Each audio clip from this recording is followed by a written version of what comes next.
Dr. Amanda Clark stared at the screen in front of her. The numbers did not make sense. She had been working on the galactic census for 3 months now, and every day brought new surprises. But this was different. This was impossible.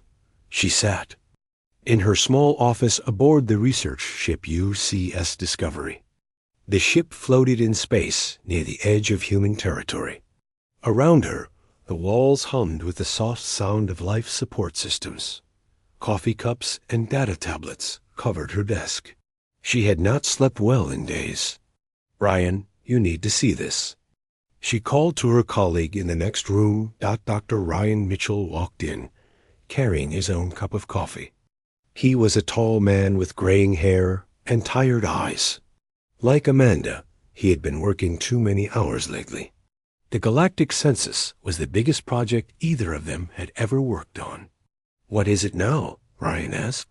He sat down in the chair across. From her desk, Amanda turned her screen so he could see it. "Look at these patterns. Every single species we have studied shows the same basic traits." Ryan leaned forward.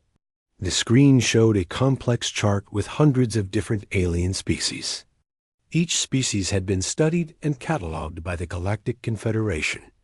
The data went back thousands of years. "See the Veltari?" Amanda pointed to one section of the chart. They evolved from small rabbit-like creatures. They lived in burrows and ate plants. When danger came, they ran and hid. Ryan nodded. He knew about the Veltari. They were a peaceful species that lived in large underground cities. They never fought wars. They made decisions by talking until everyone agreed. Now, look at the Zephyrians, Amanda continued. She pointed to another section. They came from bird-like animals that flew in huge flocks. When predators attacked, they stuck together for safety. The Zephyrians were known throughout the galaxy for their teamwork. They built massive floating cities that moved through space, like flocks of birds. No Zephyrian ever made important decisions alone. "And the Christine," Amanda said, pointing to a third group. "They evolved from insects that lived in hives. They always put the group before themselves." Ryan studied the data. The Christian were perhaps the most organized species in the galaxy. They worked together like parts of a machine. Individual Christian rarely spoke up in meetings. They always followed the wishes of their group. "I see the pattern," Ryan said. "They all evolved from prey animals. Animals that got hunted by predators." "Exactly," Amanda said. "Every single intelligent species in the galaxy evolved from prey. Every one." Ryan sat back in his chair. "That makes sense, I suppose. Prey animals had to be smart to survive. They had to work together, plan ahead, avoid danger." Amanda nodded. "But here is the problem." She pulled up another screen. This one showed Earth and human evolution. "Look at this." The screen displayed the human evolutionary tree. It showed how humans developed from early primates, then to early humans, and finally to modern humans. But the pattern was completely different from all the other species. "Humans evolved from persistence hunters," Amanda said. "Our ancestors hunted mammoth and other large animals. They used tools and worked in groups, but they were predators." Ryan stared at the data. "You mean humans evolved from animals that did the hunting?" "Yes," Amanda said. "Look at our teeth. We have canine teeth for tearing meat. Look at our eyes. They face forward for tracking prey. Look at our bodies. We are built for running long distances to chase animals until they got tired." The implications began to sink in. Ryan felt a chill run down his spine. So while every other species in the galaxy evolved from animals that ran away from predators, he said slowly, "Humans evolved from the predators themselves." "That is right," Amanda said. "We might be the only apex predator species to become intelligent in the entire galaxy." They sat in silence for a moment. The hum of the ship's systems seemed louder now. Outside the window, stars twinkled in the mole. Darkness of space. What does this mean? Ryan asked. Amanda pulled up more data. Look at human behavior compared to other species. Other species avoid conflict. They make decisions in groups. They share resources equally. And humans? Humans compete. We have wars. We have individual leaders who make quick decisions. We take risks that other species would never take. Ryan thought about this. It was true. Human history was full of conflict and competition. Even in peaceful times, humans competed in sports, in business, in almost everything they did. The other species build societies based on consensus, Amanda continued. Everyone has to agree before they do anything. It takes them forever to make decisions, but it keeps everyone safe. While humans build societies based on hierarchy, Ryan said, we follow strong leaders who can make quick decisions. Exactly. And look at our exploration patterns. Amanda pulled up a map of human space. In just 200 years, humans have spread farther than most species spread in thousands of years. It was true. Humans had colonized dozens of worlds in a short time. They took risks that other species thought were crazy. They sent ships to explore dangerous parts of space. They built colonies on worlds that other species considered too hostile. Other species expand slowly and carefully, Amanda said. They study a world for decades before they even think about landing on it. Humans see a new world and immediately want to explore it. Ryan stood up and walked to the window. He looked out at the stars. So we are predators living in a galaxy full of prey. That is what the data suggests, Amanda said.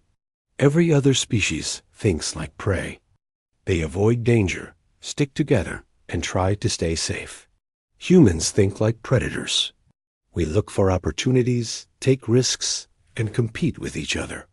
No wonder the other species sometimes seem afraid of us, Ryan said. Amanda had noticed this too. In diplomatic meetings, other species often seemed nervous around humans. They asked many questions about human intentions. They wanted guarantees that humans would not become aggressive. I thought they were just being careful, Amanda said. But maybe it is deeper than that. Maybe they instinctively recognize us as predators. Ryan turned back to her. What do we do with this information? I do not know, Amanda said. But I think we need to be very careful about how we present it. If the other species realize that humans are the galaxy's only apex predator species, it could change everything. She was right. The Galactic Confederation was built on the assumption that all species were fundamentally similar. They all evolved from prey animals, so they all thought in similar ways. But if humans were different, if they were natural predators, it could upset the entire balance of galactic politics. Maybe we should keep this quiet for now, Ryan suggested. Do more research. Make sure we are right before we tell anyone. Amanda nodded. I agree. But Ryan, if we are right about this, it explains so much. Why humans are so good at military tactics. Why we explore space so aggressively. Why we seem to thrive in dangerous situations that paralyze other species. It also explains why other species sometimes have trouble understanding us, Ryan said. They think like prey. We think like predators. We might as well be from different universes. Amanda saved her data and closed the files. I need to run more tests. Check the evolutionary history of every species again. Make sure I did not miss anything, and I will help, Ryan said. This is too important to get wrong. As Ryan left her office, Amanda stared at the screen again. The data was clear. Humans were unique in the galaxy. They were the only intelligent species to evolve from apex predators. The only species that thought like hunters instead of prey. She wondered what would happen when the rest of the galaxy found out. Captain Jake Morrison stood on the bridge of the UCS Harmony as it approached the Galactic Confederation's capital world. The massive planet filled the view screen, its surface covered with gleaming cities that stretched from pole to pole. Billions of beings from hundreds of different species lived here in peace. Beautiful, is it not? Said Ambassador Lisa Carter, joining him at the viewing window. She was a small woman with sharp eyes and a quick smile. She had spent years preparing for this moment. It is, Jake agreed. Hard to believe we are about to become part of all this. Today was the day humanity would officially join the Galactic Confederation. After years of negotiations and cultural exchanges, the human race would finally take its place among the stars. It should have been a celebration, but Jake felt nervous. Something was wrong. The alien diplomats had been acting strange for weeks. They asked too many questions about human history. They seemed worried about things that made no sense. "Captain, we are being hailed by Confederation Control," reported Lieutenant Grace Kim from the communications station. "Put them on screen," Jake ordered. The view screen changed to show a Veltari traffic controller. The rabbit-like alien sat in what looked like a burrow, surrounded by glowing screens and soft cushions. His large ears twitched nervously. "UCS Harmony, you are cleared for landing at Diplomatic Platform 7, the Veltari said in accented English. "Please maintain low speed and avoid sudden movements. Our people are sensitive to aggressive flying patterns." Jake frowned. Aggressive flying patterns? The Harmony was a diplomatic vessel. They had been flying as gently as possible. "Understood." "Control," Jake replied. "We will proceed with caution." The Veltari's ears twitched again. "Thank you, Captain." "Welcome to the Confederation." The screen went dark. Jake looked at Lisa, who shrugged. "They have been like this for months," she said, nervous about everything. 2 hours later, Jake and Lisa stood in the great assembly hall of the Confederation. The enormous room was filled with representatives from every member species. The Veltari sat in comfortable burrows along one wall. The Zephyrians perched on floating platforms near the ceiling. The Christine occupied a section of interconnected pods that hummed with quiet communication. Dr. Elena Rodriguez, the mission's chief scientist, stood at the center of the room. She was a tall woman with dark hair and confident posture. She had been chosen to present humanity's cultural and biological profile to the Confederation.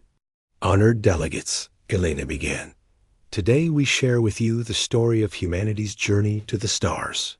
The alien representatives leaned forward, their various forms of eyes and sensors focusing on her. Jake noticed that many of them seemed tense. Elena activated a holographic display that showed Earth's continents and oceans. Humanity evolved on a world of great diversity. Our ancestors faced many challenges. The display showed early humans hunting mammoth across ice fields. It showed them using tools to bring down large animals. It showed them working together to overcome predators much larger than themselves. Our species developed as persistence hunters, Elena continued. We learned to track prey across vast distances. We developed tools and tactics to hunt animals much larger and stronger than ourselves. A murmur ran through the assembled aliens.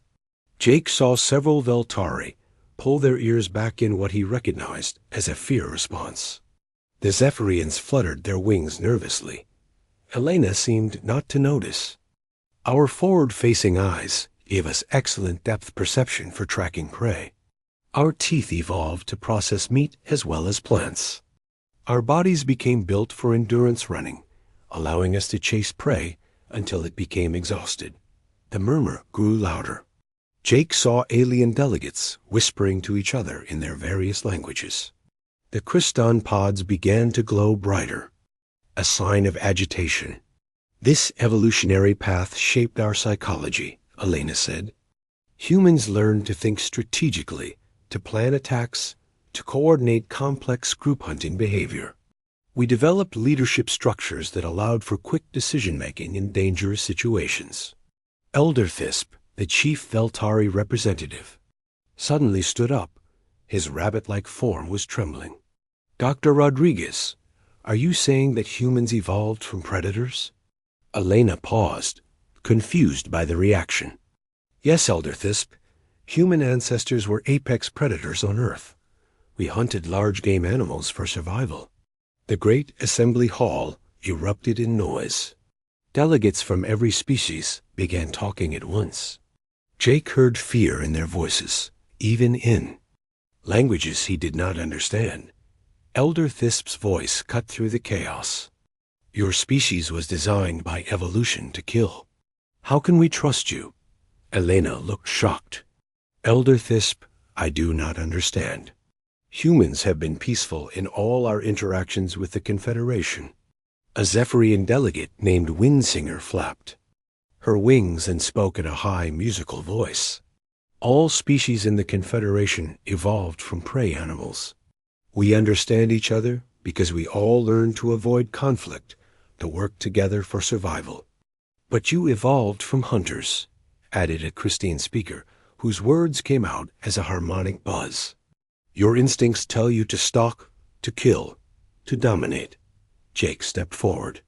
"Honored delegates, humans have evolved beyond our ancient instincts. We are a civilized species that values peace and cooperation." "Are you?" Elder Thisp asked.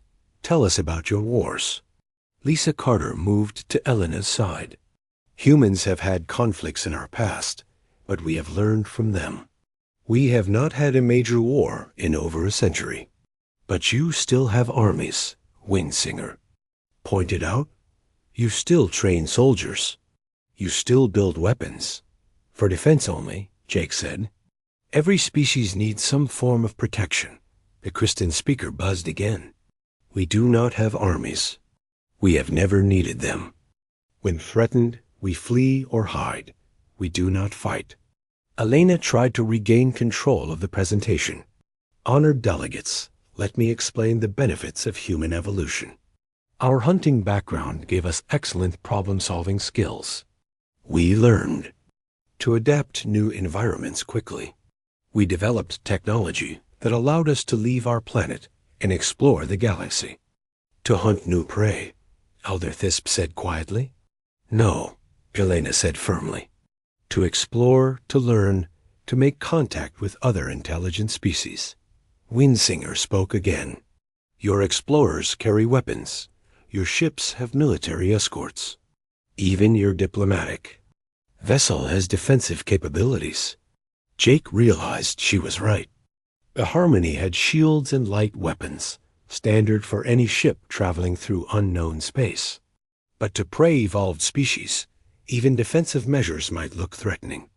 "We carry defenses because space can be dangerous," Jake explained. "There are pirates, natural hazards, equipment failures. We prepare for problems." "We also travel through space," the Christian speaker said. "But we travel in groups, sharing resources and protection. We do not need weapons because we do not think like predators." Elena pulled up new data on her holographic display. "Let me show you human achievements. Our art, our music, our literature, our sciences and medicine, our exploration of the galaxy." The display showed images of human culture, beautiful paintings, soaring music, great works of literature. It showed human hospitals saving lives, human scientists making discoveries, human explorers mapping new worlds. But Elder Thisp was not impressed. "Predators can be intelligent. Predators can create beautiful things, but they are still predators." "What are you saying?" Lisa asked. "I am saying that maybe humans should not join the Confederation," Elder Thisp replied. "Maybe predators and prey cannot live together safely." The great assembly hall fell silent. Jake felt his heart sink. They had come so far, worked so hard for this moment. Now it was all falling apart because of human evolution. Dr. Rodriguez tried one more time. "Honored delegates, humans have proven that we can work with other species. We have peaceful trade relationships. We have shared our knowledge and resources. But you are still predators, Windsinger said. It is in your nature. When resources become scarce, when conflicts arise, you will revert to your hunting instincts. We will not, Elena said. We have evolved beyond that. Have you? Elder Thisp asked. Or are you just well-fed predators who have not yet found something worth hunting? The question hung in the air. Jake realized that no answer he could give would satisfy them. The prey-evolved species could not understand that humans had truly changed. Their own evolutionary programming made them see humans as permanent threats. I request a recess, Lisa said, to allow all delegates time to consider what has been discussed. Elder Thisp nodded. The assembly will reconvene in 3 days. We will vote on whether to accept humanity into the Confederation. As the aliens filed out of the Great Assembly Hall, Jake watched their body language. The Veltari moved in tight groups, their ears constantly swiveling to check for threats. The Zephyrians flew in defensive formations. The Kristin moved as a coordinated unit, never letting any individual get separated. They were all acting like prey animals who had just discovered a predator in their midst. What do we do now? Jake asked. Lisa looked tired. We wait, and we hope that we can convince them that humans are not the monsters they think we are. But Jake wondered if that was even possible. How do you convince prey that the predator has changed its nature? 3 months had passed since the disaster at the Great Assembly Hall. The Galactic Confederation had voted to postpone humanity's membership indefinitely. Now, problems were starting everywhere humans and aliens tried to work together. Colonel Ben Parker stood in the command center of Forward Base Alpha on the border world of New Geneva. Through the reinforced windows, he could see the mixed colony that humans and aliens had built together. What had once been a symbol of cooperation now felt like a powder keg ready to explode. Colonel, we have another incident, reported Major. Susan Davis, his second in command. She was a short woman with steel-gray hair and worried eyes. The Kristin colonists are refusing to let our patrols pass through their sector. Ben sighed. What is their complaint this time? They say our patrol patterns look like hunting behavior, Susan said. They claim we are circling their territory like predators stalking prey. Ben looked at the tactical display on his screen. The human patrols followed standard security protocols. They moved in regular patterns designed to cover the maximum area. With minimum resources, it was basic military procedure. We are just doing our job, Ben said. Keeping the colony safe. Try explaining that to a species that evolved from insects, Susan replied. To them, our patrols look like predators testing their defenses. The problems had started small.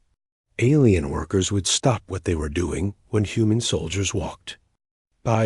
Trade negotiations would stall when humans made suggestions.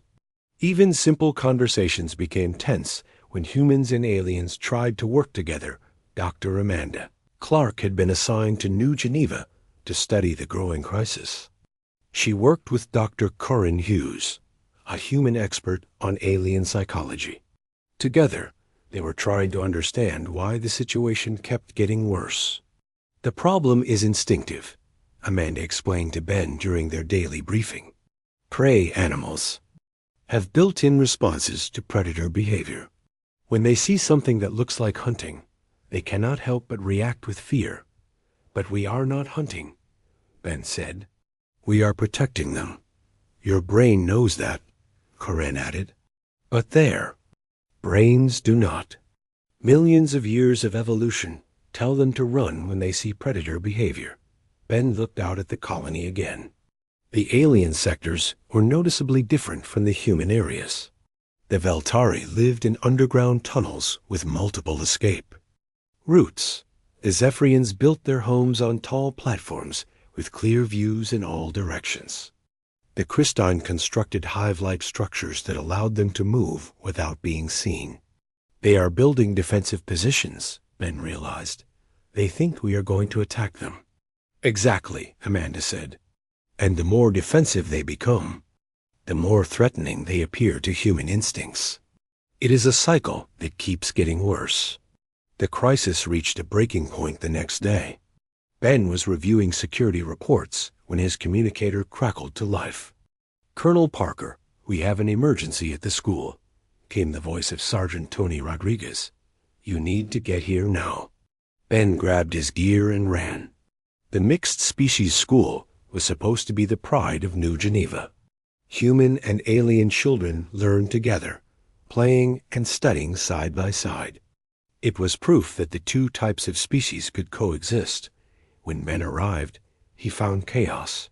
Alien parents were pulling their children out of the school. The Veltari were covering their children's eyes. The Zephyrians were making distressed whistling sounds. The Kristen were forming protective clusters around their young. "What happened?" Ben asked Sergeant Rodriguez. "A human kid named Tommy Watson was playing tag with some alien children," Tony explained. "The alien kids started running, and Tommy chased them. Just normal playground behavior." Ben felt a chill. "Oh no, the alien children thought they were being hunted," Tony continued. "They started making panic calls that their parents heard. Now the whole alien community thinks human children are being trained to hunt alien children." Ben found Tommy Watson sitting alone on a bench, tears streaming down his face. The 10-year-old boy looked confused and scared. "I was just playing," Tommy said when Ben sat down next to him. "We were having fun. Then they all started screaming and running away." "I know, son," Ben said. "You did nothing wrong. But the damage was done." Within hours, the story had spread across the colony. "Human child hunts alien children." The headline appeared on news feeds throughout the galaxy. What had been a simple game of tag was now seen as proof that humans were teaching their children to be predators. Dr. Amanda Clark arrived at the school to find Ben trying to calm angry alien parents. The Veltari elder named Softborough was speaking for the group. "This proves what we have always feared," Softborough said, his ears flat against his head. "Humans cannot change their nature. Even their children show hunting instincts." "It was just a game," Ben said. "Human children play chase games all the time. It helps them exercise and learn social skills." "You train your young to hunt," said a Zephyrian parent named Highflyer, "just as your ancestors trained their young to hunt mammoth." Amanda stepped forward.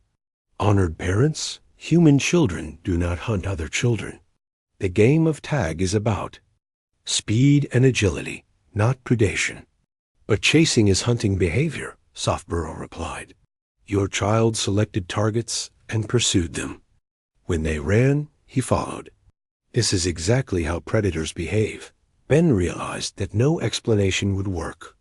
The alien parents had seen predator behavior, and their instincts told them their children were in danger.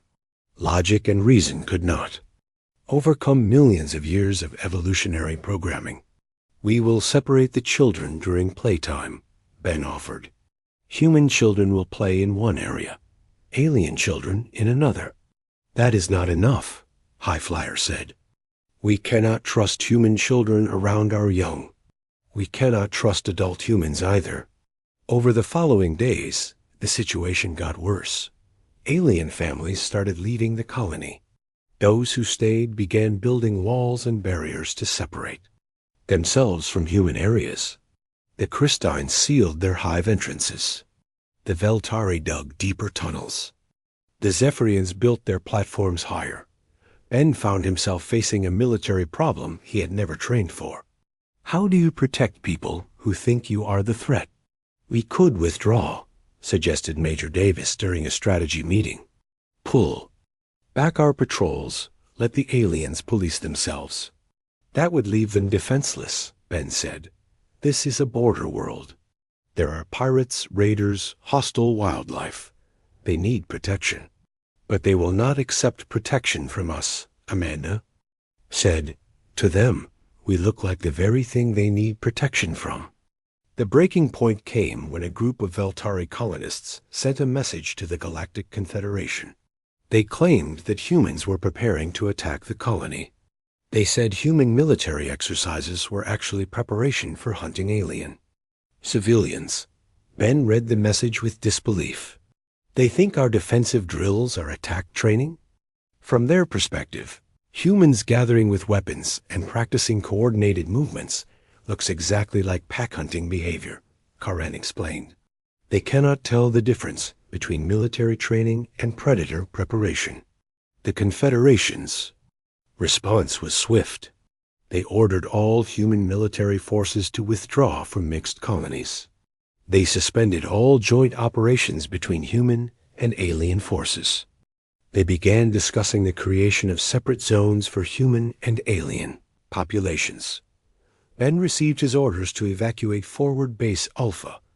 As he watched his soldiers pack their equipment, he felt like he was abandoning people who needed protection. Tommy. Watson found him as he was loading supplies into a transport ship. The boy still looked confused and hurt. Colonel Parker, why are we leaving? Tommy asked. Did I do something wrong?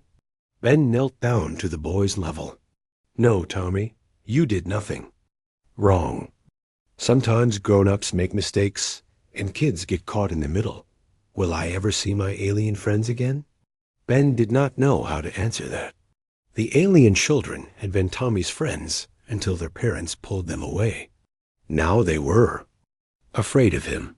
I hope so, son, Ben said. I really hope so. As the transport ship lifted off from New Geneva, Ben looked down at the colony they were leaving behind. The human and alien sectors were now clearly divided. Walls and barriers separated what had once been a unified community. Dr. Amanda Clark sat beside him on the transport. This is not what anyone wanted, she said. No, Ben agreed. But I do not know how to fix it. How do you convince prey animals that the predator has changed? Maybe we have not changed as much as we thought. Amanda said quietly. Maybe we are still predators, just well-behaved ones. Ben thought about this as they flew toward human space. Were humans really different from their ancestors? They still trained soldiers, still built weapons, still competed with each other. They still felt the thrill of the hunt, even if they called it sports or exploration. Maybe the aliens are right to be afraid, Ben said. Maybe predators and prey cannot live together. But even as he said it, Ben hoped it was not true. Because if it was, humanity would spend the rest of its existence alone among the stars, forever separated from the galactic community by the ghosts of their evolutionary past. The transport ship carried them away from New Geneva, leaving behind the broken dream of cooperation between predator and prey. Behind them, the colony continued to divide itself, building walls that might never come down. The Galactic Confederation faced its greatest crisis in 1,000 years. The Emergency Council meeting was held in the deepest chamber of the capital world, where representatives from every species gathered in fear and confusion. Elder Thisp stood before the assembled delegates, his rabbit-like form trembling with anxiety. The Ravagers have struck again, he announced. 3 more colonies have been destroyed. The death toll is now in the millions. A wave of distress calls filled the chamber. The Zephyrians sang mournful songs. The Cryston pods glowed with agitated colors. Even the usually calm, gentle giants of Kepler 442b showed signs of stress. How many ships did they send this time? Asked Windsinger, her feathers ruffled with worry. None, Elder Thisp replied. That is the problem. The Ravagers destroyed 3 heavily defended colonies without losing a single ship. Our defenses are useless against them. Captain Jake Morrison sat in the human observer section, watching the panic spread through the chamber. Humans were not allowed to participate in these meetings anymore, but they were permitted to observe. He had seen the reports from the Ravager attacks. The destruction was total and methodical. We need to evacuate the outer colonies, suggested a Christine speaker. Pull back to the core worlds where we can mass our defenses.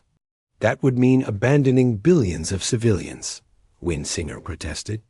The Confederation does not abandon its people, but we cannot protect them, Elder Thisp said. Every strategy we have tried has failed. The Ravagers anticipate our every move. Jake had studied the Ravager attack patterns. They were unlike anything the Confederation had ever faced. The Ravagers struck without warning, destroyed everything in their path, and vanished before reinforcements could arrive. They seemed to think like predators. Dr. Elena Rodriguez approached the human observer section. She had been working with Confederation scientists to study the Ravager threat. Her face was grim. "Jake, I need to speak with you privately," she said. They left the chamber and walked to a secure briefing room. Elena activated a holographic display that showed the latest intelligence on the Ravagers. "We finally got clear images of them," Elena said. "Look at this." The display showed a creature that looked like a cross between a wolf and a dragon. It had sharp teeth, powerful claws, and intelligent eyes. It moved with the fluid grace of a natural predator. "They evolved from pack hunters," Elena continued, "just like humans. But they took a different evolutionary path." Jake studied the images. The Ravagers had the same forward-facing eyes as humans, the same predatory build. But there was something else, something that made him uncomfortable. "They look like what humans might have become if we had never learned to cooperate," Jake said. "Exactly," Elena agreed. "They developed intelligence, but they never developed empathy. They see the galaxy as a hunting ground, and every other species as prey. That explains why the Confederation's defenses do not work," Jake realized. "They are using prey animal thinking against predator animal attacks." Elena nodded. "The Confederation builds defenses based on hiding and running. But you cannot hide from a predator that knows how to hunt. You cannot run from something that is faster and smarter than you. So what do they want us to do about it?" "They want humans to try making contact with the Ravagers," Elena said. "They think one predator species might be able to understand another." Jake felt a chill. "They want us to talk to these things?" "It is their last hope," Elena said. "Every diplomatic mission they have sent has been destroyed. They think humans might have a better chance because we evolved from predators too." The idea was both brilliant and terrifying. If humans could understand Ravager thinking, they might be able to negotiate with them. Or they might be walking into a trap. "Have they officially asked us to do this?" Jake asked. "Not yet," Elena said. "But they will. They are desperate." The next day, Jake received orders to report to Admiral Patricia Hayes, the head of Human Fleet Operations. He found her in her office aboard the orbital station above Earth, staring out at the planet below. "Jake, we have been asked to do something that may be impossible," Patricia said without turning around. "The Confederation wants us to make contact with the Ravagers." "I heard," Jake said. "What do you think?" Patricia turned to face him. She was a tall woman with gray hair and sharp eyes. She had commanded human fleets for 30 years and had never lost a major battle. "I think it is suicide," she said. "But I also think it might be our only chance to prove that humans can work with the Confederation." Jake understood. If humans could solve the Ravager problem, it would prove that humanity belonged in the galaxy. If they failed, it would not matter what the Confederation thought of them.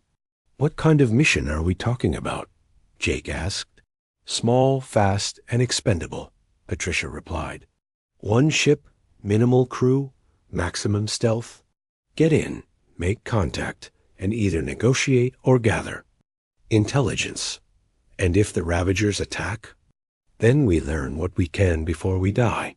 Patricia said grimly. Jake was given command of the UCS Defiant, a small exploration vessel equipped with the latest stealth technology. His crew included Dr. Amanda Clark, who had studied alien psychology, Major Alex Turner, a combat specialist, and Lieutenant Grace Kim, his communications officer. The mission briefing was held in a secure room deep within the orbital station. Admiral Hayes presented the latest intelligence on Ravager movements. They are massing near the Centauri system, she said. Long-range sensors show at least 50 ships, possibly more. This appears to be preparation for a major assault. On what target? Asked Alex. Unknown, Patricia replied. But if they continue their current pattern, they will attack one of the core worlds. Billions of lives are at stake. Amanda studied the tactical display. What do we know about their command structure? They appear to operate in pack formations, Patricia said. Multiple ships working together with coordinated tactics. We think they have a hierarchy based on dominance, like wolf packs. So we need to contact the Alpha, Jake said. That is the theory, Patricia agreed. But remember, these are not wolves. They are intelligent predators with advanced technology. Do not underestimate them. The Defiant launched 3 days later. Jake sat in the captain's chair as they jumped to hyperspace, heading for the edge of Ravager territory. The ship was small and fast, designed for stealth rather than fighting. How long until we reach the contact zone? Jake asked. 6 hours, reported Grace from the navigation station. Assuming the Ravagers have not moved. Amanda worked at a science station, studying everything they knew about the Ravagers. I think I understand their attack pattern, she said. They are not just attacking randomly. They are testing the Confederation's defenses. Testing for what? Alex asked. Weaknesses, Amanda replied. They attack a colony, study how the defenders respond, then withdraw. Each attack teaches them more about Confederation tactics. Jake felt his blood run cold. They are learning how to hunt the entire galaxy. Exactly, Amanda said. And once they finish their reconnaissance, they will launch a coordinated assault that the Confederation cannot stop. The Defiant dropped out of hyperspace at the edge of the Centauri system. Immediately, their sensors detected the Ravager fleet. 50 ships moved in perfect formation, like a pack of wolves preparing for a hunt. They have spotted us, Grace reported. 3 ships are breaking off to investigate. Maintain course, Jake ordered. Do not take any hostile action. The Ravager ships approached rapidly. They were sleek and predatory, built for speed and violence. Jake could see weapon ports along their hulls, ready to unleash destruction. They are hailing us, Grace said, surprise in her voice. Put them through, Jake ordered. The main screen flickered to life, showing the interior of a Ravager ship. The creature that appeared was larger than Jake had expected, with silver fur and intelligent golden eyes. Scars covered its face and arms, marks of countless battles. I am Alpha Commander Scarwing, the creature said in heavily accented English. You are the human ship that has entered our hunting ground.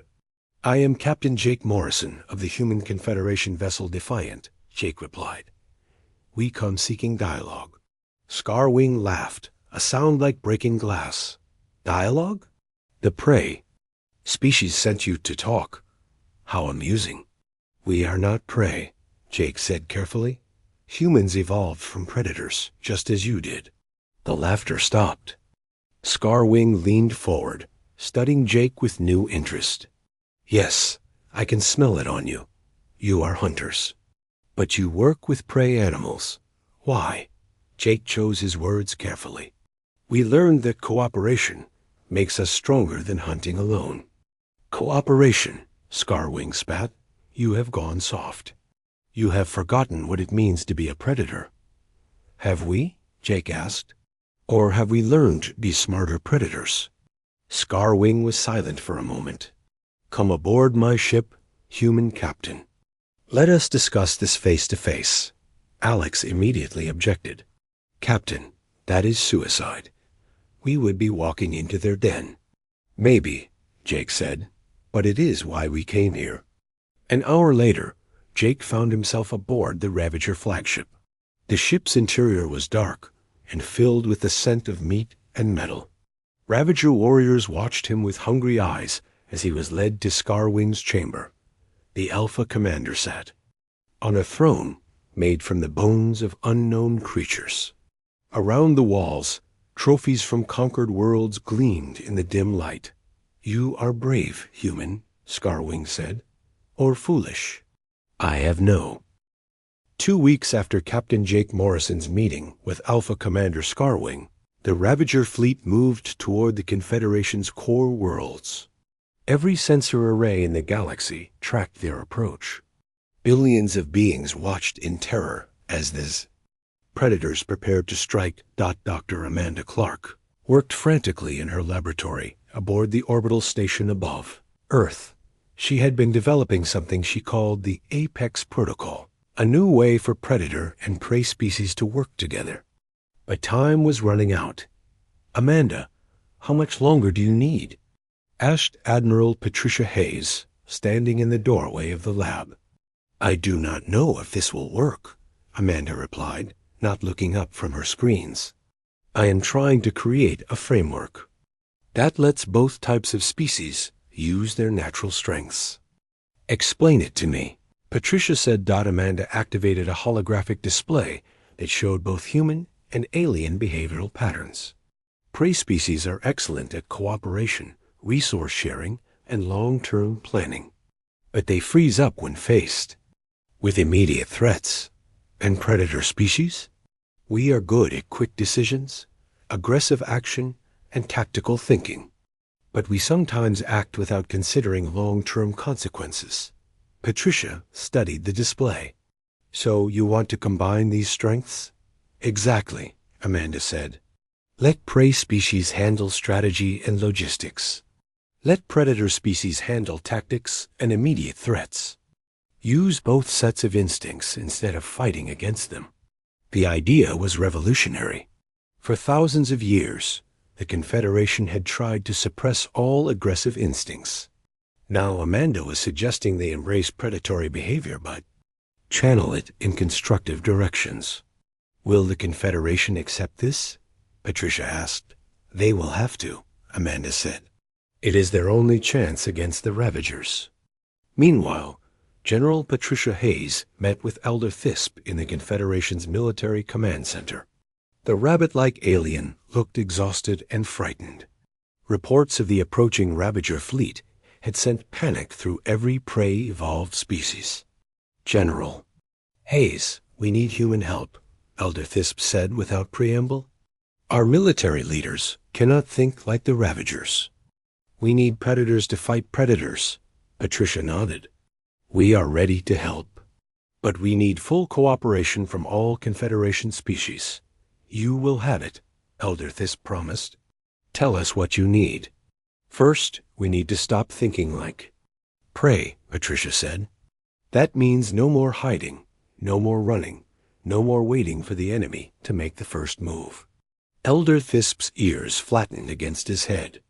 Every instinct told him to do exactly those things when faced with predators. "I know it goes against your nature," Patricia continued, "but prey animal tactics will not work against the Ravagers. They expect you to run and hide. We need to do what they do not expect, which is attack first," Patricia said. "Hit them before they hit us." The concept was alien to Elder Thisp, but he trusted Patricia's expertise. "What do you propose?" Patricia activated a tactical display showing the approaching Ravager fleet. The Ravagers think like a wolf pack. They have an alpha leader and supporting members.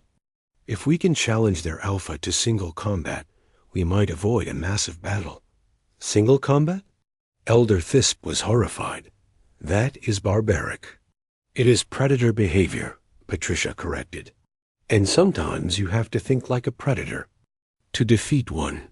3 days later, the combined Confederation and human fleets faced the Ravagers at the edge of the Centauri system. The prey-evolved species had never assembled such a massive force. Their ships moved in tight defensive formations, ready to protect their homeworlds. But the human ships moved differently. They spread out in hunting patterns, ready to strike from multiple angles. Captain Jake Morrison commanded the lead human squadron from the bridge of the UCS Defiant. "Ravager fleet is holding position," reported Lieutenant Grace Kim. "They are waiting for us to make the first move." "Just like predators," Jake said. "They want to see what we do before they commit to an attack." Admiral Patricia Hayes' voice came over the communication system. "All ships, this is Admiral Hayes. Remember, we are not trying to destroy the Ravagers. We are trying to prove that predators and prey can work together." The Ravager flagship moved forward, separating from the main fleet. Alpha Commander Scarwing's voice echoed across all frequencies. "Humans," he said, "you have come to protect your prey allies. But you are still predators. Join us, and we will share the galaxy between us." Jake opened a channel to respond. "Commander Scarwing, we choose cooperation over conquest. We invite you to the same." "Then you choose weakness," Scarwing replied. "We will show you what true predators can accomplish." The Ravager fleet began to move, spreading into attack formations. But something unexpected happened. The Confederation ships did not retreat. Instead, they moved to support the human vessels, creating a mixed formation that had never been seen before. "Interesting," Scarwing said. "The prey animals fight beside you, but they will break when the killing begins." "We shall see," Jake replied. The battle began with long-range weapons fire. Ravager ships darted in and out like wolves, trying to separate individual ships from the fleet. But the Confederation vessels worked together, covering each other's weaknesses, while human ships provided aggressive counter-dash attacks. Dr. Amanda Clark watched from the command center, analyzing the battle patterns. Her Apex protocol was being tested in real combat for the first time. "It is working," she said excitedly. "Look at the tactical display." A mixed fleet was using both predator and prey instincts effectively. Confederation ships provided covering, fire, and coordinated movement, while human ships conducted hit-and-run attacks. The Ravagers found themselves facing tactics they had never encountered. "They cannot predict our movements," observed Major Alex Turner from his position aboard the Defiant. "They expect either prey behavior or predator behavior, but not both at the same time." Scarwing's voice cut through the battle communications. "Humans, your prey allies are more capable than we expected, but this changes nothing." "It changes everything," Jake replied. "You see cooperation as weakness, but it makes us stronger than either species could be alone." The Ravager commander launched a desperate assault, sending his entire fleet against the human-alien formation. But the mixed tactics proved too effective. For every ship the Ravagers destroyed, they lost 2 of their own. Finally, Scarwing's flagship approached the Defiant alone. "Captain Morrison, I challenge you to single combat. Winner takes control of both fleets." Jake looked around his bridge. His crew was ready, but he knew this was about more than just winning a fight. This was about proving that evolution could be transcended. "I accept," Jake said, "but I propose different terms. If I win, you join the Confederation as equals, not conquerors. If you win, humans will help you find a better way to be predators." Scarwing paused. "You would help us even if we defeat you?" "That is what cooperation means," Jake said. "Working together even when we disagree." The 2 ships engaged in a careful dance of combat. Both captains were skilled, both ships were powerful. But Jake had advantages that Scarwing lacked. His crew included both humans and aliens, combining predator reflexes with prey wisdom. The battle ended when the Defiant disabled the Ravager flagship's weapons without destroying the ship. Jake had proven his point. Predators could show mercy without showing weakness. "Commander Scarwing, Do you yield? Jake asked. The Ravager leader was silent for a long moment. I yield, he said finally, but I do not understand. You could have destroyed us. Why did you not? Because destruction is waste, Jake explained. We need strong allies, not more enemies. In the days that followed, the Galactic Confederation faced the complex task of integrating a second predator species. The Apex Protocol became the foundation for a new kind of galactic society. Dr. Amanda Clark was appointed as the first director of predator-prey relations. Her job was to help both types of species understand each other and work together effectively. Elder Thisp met with Scar Wing in the same chamber where humans had first been rejected. Now both predator species sat as equal members of the Confederation. This is not what I expected, Elder Thisp admitted. I thought predators could only bring destruction. We thought prey could only bring weakness, Scarwing replied. Both of us were wrong. Jake Morrison was promoted to Admiral and given command of the new Galactic Defense Force. His ships included crews from all species, predator and prey working side by side. Tommy Watson, the human child whose game of tag had caused such fear, became friends with young Ravagers who were learning to play instead of fight. Children, it seemed, could adapt faster than adults. The galaxy settled into a new pattern. Prey species handled exploration, trade, and peaceful development. Predator species provided protection, tactical planning, and rapid response to threats. Both types of species learned from each other. It is not perfect, Amanda admitted during a conference on the new galactic order. Predators and prey will always have some instinctive conflicts. But we have proven that evolution does not have to define us. Jake stood before the Galactic Assembly, addressing representatives from hundreds of species. We have learned that diversity is strength. Predators alone become destroyers. Prey alone become victims. But together, we can build something neither could achieve alone.